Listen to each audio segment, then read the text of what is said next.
শিক্ষার্থীরা দেখো সমষ্টিনিষ্ঠ ভগ্নাংশে প্রকাশ করব আমরা এখানে, ঠিক আছে? কিভাবে প্রকাশ করে দেখো ভালো করে লক্ষ্য করো কিন্তু এখানে কি লিখবে এখানে বলো ভগ্নাংশগুলো হ্যাঁ ভগ্নাংশের হরগুলো হ্যাঁ বলতে হবে ভগ্নাংশের হরগুলো গুলোর লসাগু হ্যাঁ লসাগু সমান দেখো 3 5 এক বৃত্তে কোনো সংখ্যা দিয়ে পাই যায় না, সুতরাং এটা হবে কত 15 গুণ করতে হবে কিভাবে 15। এবার দেখো আমরা কি বের করব হর গুণর লসাগু। সুতরাং প্রথম ভগ্নাংশের যেটা এই শোনো প্রথম ভগ্নাংশের যেটা হর পাবো হর থাকবে সেটা দিয়ে লসাগুকে কি করব ভাগ করব, ঠিক আছে? তাহলে লসাগু কত 15 দেখো। সুতরাং 15 ভাগ প্রথম ভগ্নাংশের হর কত বলো?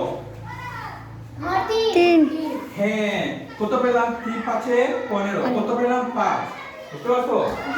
এই 5 দিয়ে এবার প্রথম ভগ্নাংশকে কি করব গুণ করে দেব, ঠিক আছে?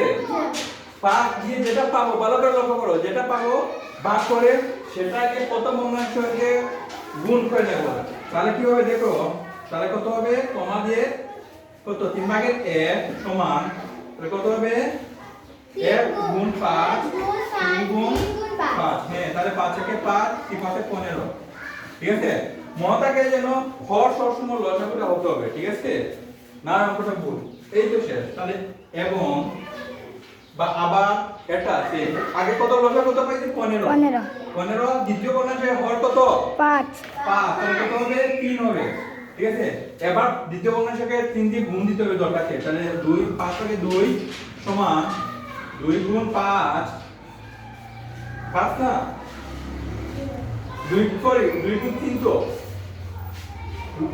3 তারপরে 5 গুণ 3 5 গুণ 3 সমান দেখো 3 গুণে 6 ঠিক আছে 15 দেখো সমষ্টিনিষ্ঠ ভগ্নাংশ হইছে 15 15, ঠিক আছে? সুতরাং এটা লিখতে পারি সুতরাং এই তো ছিল 3 কমা হ্যাঁ 5 ভাগে 2 সমান 7 চিহ্ন দিবা জায়গাটা দেও হবে কত হবে 15 ভাগে 5 কমা 15 ভাগে 6, ঠিক আছে? বুঝতে পারছো না বুঝে নাই? বুঝছি।